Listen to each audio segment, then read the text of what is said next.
Certainly, I was called out because of you actually yesterday. I was called out because of you because I got a mate who I do a show with, Staffy, who I keep calling negative, and he sent me one of your videos. Went, "You're going to call out Mark? You're going to call out Mark?" And I was like, "No," sarcastically, of course. Went, "No," because Mark owns me and he controls my opinion, so I can't do that. Do you know what I mean? I do hope it does get a little bit more, as you say.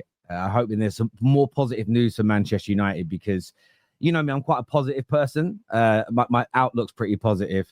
But I'm starting to get to a point now as well where I just, you know, we've got to start getting these deals in. Pre-season is 6 days away. And I've said it all along. By the end of that first week, we don't have 3 permanent new signings in. I think, you know, we've started the summer off in a bad way, and I'll criticize it. So a lot of work for United to do along with others. Viewers, get the like button here. Make sure you are subscribing to the Football Terrace as well. I'm going to start with Man United, actually, because I saw this tweet.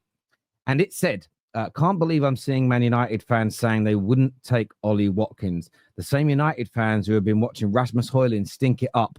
Unbelievable. What do you make of what Paul said here on the backdrop that United have obviously had conversations about Ollie Watkins? Well, he's an idiot anyway. Don't worry, I've had history with him. He's absolutely obsessed. I didn't know that. Sorry. Oh, no, he's obsessed. I just noticed the name there. And I've not noticed it for a while, but yeah, he's obsessed. Yeah, if anyone knows, he just never shuts up about me or the United stand. But look, one thing Paul wouldn't understand because he just shouts ranty, negative, sort of shallow shit is that the reason people are a bit confused about Ollie Watkins is because the club itself have basically said that this is not what we're going to do anymore. We're not buying players over 27 anymore. We're going to look for a more sustainable model where if you buy a player and it's a mistake, at least there's a bit of a resale value. So United apparently went into this transfer window with a plan. That plan now, a month in, is to speak to Aston Villa about a 29-year-old striker who's going to be 30 this season, who will probably want 200 grand a week, who will probably cost 40 million pounds and will probably want a 4 or 5 year contract. And I think United fans are going, shit, not again. I mean, if it works out and he scores 20 Premier League goals a season for 5 years, it's brilliant. But what are the chances of that percentage wise to he does okay, and then in 2 years' time we want to replace him, but he's got 3 years left on his contract at 200 grand a week and he's 31. And I think that is what some people are worried about. Where I do agree with him is that I've always rated Ollie Watkins. I think he is a good striker. I don't think he's useless. He's got a good record, but it does go against what Man United are trying to do. And that panics me, to be honest, Terry, because Ineos have said a lot of things over the last 18 months, and a lot of them tend to be proven to be bollocks. You know, we've seen Dan Ashworth, we've seen, you know, projections of Project 28 and everything like that. And we just seem to be, if they now start buying 29-year-old, I mean, look, we were talking about this on the United stand, they're called last contract players. What clubs are buying last contract players now? What clubs are spending money on last contract players? Real Madrid have been buying players under 21 for years now. Chelsea won't go under 23. Leonardo DiCaprio FC, as I've said before, and won't go over 23, sorry. And Liverpool, every signing under 25. So people aren't even spending money on these players. If I was Man United and you want Watkins, I'd say to Villa, we'll give you 20 million. And I'd say to Watkins, I'll give you 150k a week. And if you don't want it, good luck. Yeah, that's where I agree with you. I think I was thinking about this last night because I've been getting called out loads this week for not being angry enough that we're slow in the market. And one of the reasons why I haven't overreacted yet or reacted is I'm noticing that everybody has a different. You might have loads of people that agree that Ineos are not good at transfers, but when you start delving into what their expectations are, they all vary and they're different. So I don't necessarily want to club myself together with. I've got a mate who thinks that by the start of pre-season, we should have 3 to 4 new signings and all 4 of our big hitters, Rashford's, Antony, financial big hitters, Rashford, Sancho, and Garnacho should all be gone. And I sit there and just think, I think that as an expectation is crazy. So I'm not going to partner with you and be like, yeah, Ineos are rubbish, because I think your expectations are crazy. That all being said, for me, I was looking at this way. We need the right profiles first and foremost. That needs to be followed by the right deal. So the right transfer fee, the right wages, I agree with. third part of that priority list is getting it done quickly. An example I would give is this, and I ask this question, I want to pose it to you. Would you take, let's say, a 25 million and 150k a week, Ollie Watkins before preseason, or Gyökeres at the end of July? If you could pick one of the two, Ollie Watkins now at the right price, and Gyökeres at the end of July at the right price, what would you prefer Man United to do? End of July, still Gyökeres, because he can drop into the system and he's younger and better. End of July, I would take Gyökeres. End of August, I think, is a different matter. Yes.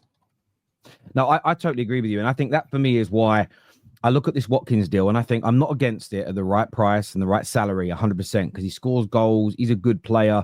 I think he's an elevation from what we've got. But where I agree is don't drop 50 million on him tomorrow and give him 200k a week at the beginning of preseason just because fans want a new signing, when there's potential for getting him cheaper later in the window or getting better players slightly later in the window. And I think, you and I have had this conversation. There is this balance between going too early and not getting enough quality and leaving it too late in the window. And I just, Ollie Watkins is one of those players I look at and think, I like him, but I don't know if I want to see us sign him now. There's reports just come out that there's a compromise that's about to be made between Arsenal and Leipzig for Šeško. That may free up Gyökeres. And I don't know about you, if we sign Watkins tomorrow and then 2 days later, Gyökeres is it free, a good report? Well, I don't know yet. Actually, I've got.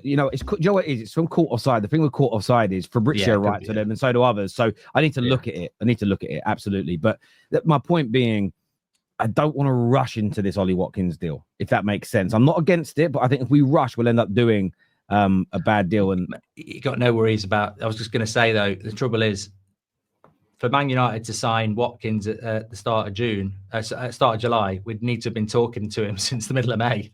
Like if we started speaking to him yesterday, we'd be lucky to buy him before the middle of August anyway. So there's no, I mean, look, it's not like Villa are going to go, take him for 20 million. I mean, can you imagine trying to get Watkins out of Villa as well? The negotiations would be, at least Brentford have said we want 60 million and Mbeumo's worth around 60 million.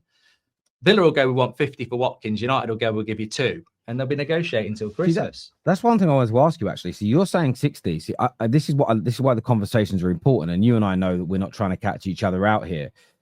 So I am going by what Fabrizio reported, that Brentford wanted 70 million base.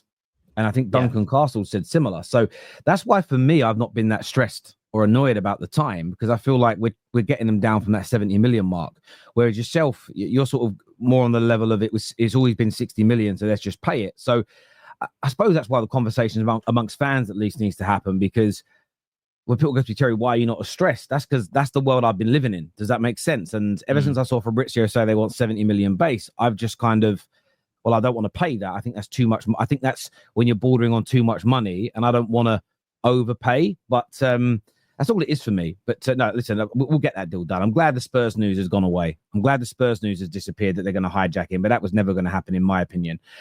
One of the other things I wanted to play for you, this is a clip from Fabrizio. I want to get your reaction to this, Mark, because we were offered another player that a lot of people rate. Let's take a listen to what Fabrizio has said here. Also offered the possibility to sign John Duran from Al Nassr on an initial loan deal covering his salary, but Man United decided to turn down that possibility to focus on different targets.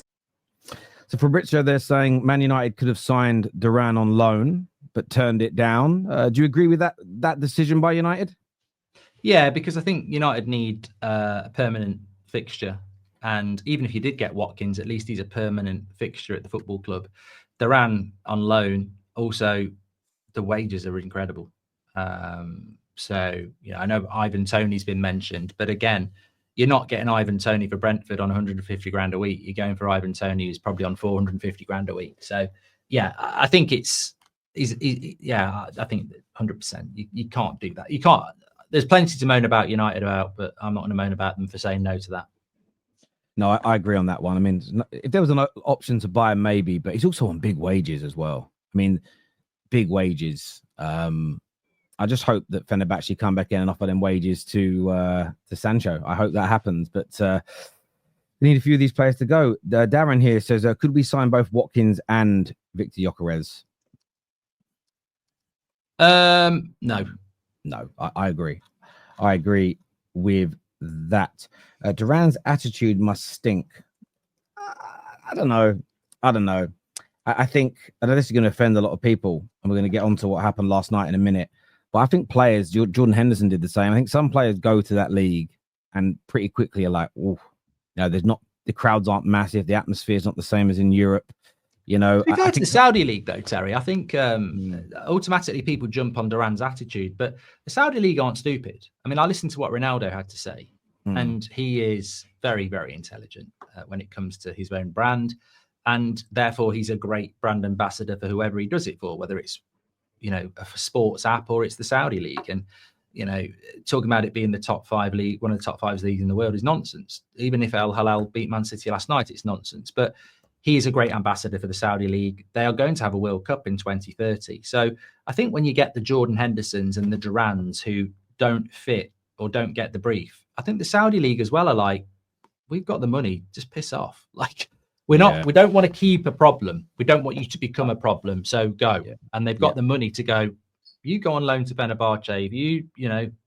We've made a mistake here. They're as bad as they're not, I don't think they're worried that John Duran has gone in 6 months. I think they'll just be like, okay, we'll go and get someone else. No, I agree. And I don't think it's bad attitude. I think people just do this. We've seen it happen at Man United. Alexis Sanchez joins. Within 4 days, he realized he made a mistake.